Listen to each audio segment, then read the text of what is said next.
Welcome to The Explainer. Today, we are diving deep into a really controversial idea about attraction, one that basically flips everything you've been told on its head. It asks, what if some of the behaviors we call toxic are actually incredibly effective? Let's get into it. All right, so here's how we're going to break this down. First, we'll tackle the main idea, the central thesis itself, which is pretty provocative. Then, we're going to unpack the three big strategies the source material says can create this kind of intense attraction. And we'll wrap it all up with a final, kind of challenging question that this whole thing forces us to ask. So, first up, let's get right to the core of it. The source material doesn't exactly ease you in. It pretty much immediately throws a wrench in all the usual dating advice, the whole just be nice thing, and it starts with a question that's really designed to make you think. And there it is. That's the central argument. The source is suggesting that certain behaviors, the very ones we'd probably label as negative or toxic, might actually be the things that generate a really powerful, undeniable sense of attraction, one that safer, more agreeable actions just can't. You see, the argument goes like this. Predictable, nice behavior, well, it's comfortable for sure, but it's also forgettable. It's like a flat line. The real spark, this thesis claims, comes from emotional volatility, from the tension, the peaks and valleys. That's the stuff that grabs someone's attention and actually creates a lasting impression. Okay, so if creating emotional ups and downs is the goal, how do you actually do it? Well, the first strategy the source lays out is all about creating uncertainty. It's about deliberately messing with predictability to keep the other person guessing.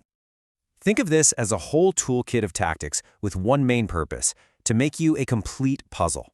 The idea is that by keeping someone guessing, you're not just being mysterious. You're actually forcing them to think about you more, to become more emotionally invested in just trying to figure you out. Now here's where the source tries to back this up with a little bit of science. It points to this concept from psychology called variable reinforcement. Seriously, just think of a slot machine. You pull that lever over and over because you never know when you're going to get a reward. It's that unpredictability that creates a dopamine hit in your brain and makes it so addictive. The argument here is that you can apply that exact same principle to human interaction. So to make this super practical, let's take texting.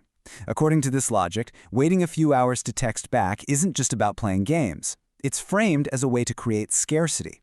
The theory is, the longer she has to wait, the more your perceived value goes up, and the more space you start to occupy in her thoughts. Okay, so moving on from creating uncertainty, the second major strategy is all about perception. This one focuses on signaling high status, and it's not about bragging or showing off your money. It's about demonstrating your value through very specific actions that imply you're independent and confident. The one thing that connects all of these behaviors is this undercurrent of emotional self-control and, abundance. The message you're trying to send without ever saying it is simple. I don't need your approval to feel good about myself. And to explain that tactic of, say, flirting with other people, the source pulls out this theory from evolutionary psychology called mate choice copying. The idea is pretty simple. When someone sees that other people desire you, it acts as a kind of social proof. It subconsciously raises your value in their eyes and can even trigger a little bit of a competitive instinct. Here's a powerful example from the source, showing indifference to drama. Let's say she gets upset and storms off. The advice here is to not chase, not plead, but to just calmly keep doing whatever you were doing. The thinking is that this kind of non-reaction signals that you have total emotional control, and it takes away her leverage. The source claims this one move can completely flip the power dynamic. In this quote from the source really just nails the whole point of the high-status strategy.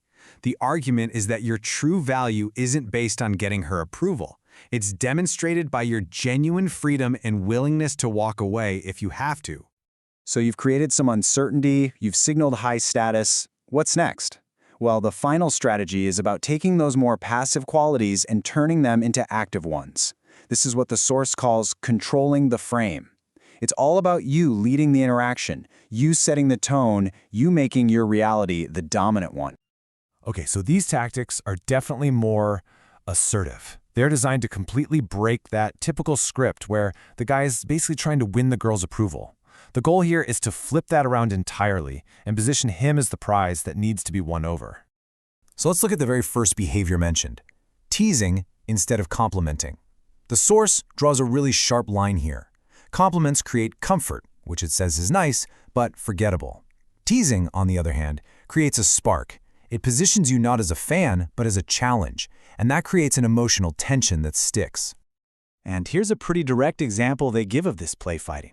The idea is to create chemistry by mixing a little bit of irritation with a little bit of fun. The source claims this shows a ton of confidence, because you're willing to risk building that comfortable rapport in order to create a spark instead. So the fundamental logic here is that agreement is easy, it's passive, but disagreement, that forces engagement. By challenging her opinion, the source argues, you make her work to defend her position. You're forcing her to invest way more mental and emotional energy into the conversation with you. Okay, so we've walked through the three big strategies: creating uncertainty, signaling high status, and controlling the frame. After laying out all of these behaviors and tactics, the source material kind of leaves us with this one fundamental and honestly pretty unsettling question about what it all really means. So, to wrap it all up, the entire framework is really built on one core idea, that attraction isn't always logical, and it's certainly not always comfortable. The source is claiming that it's often sparked by these deep psychological triggers, by challenge and tension, and not just by being conventionally nice and polite. And that is the final question this whole thesis leaves us with. Where exactly is the line between using effective psychology and just engaging in straight-up manipulation? It really forces you to think about some uncomfortable truths about the dynamics of attraction today.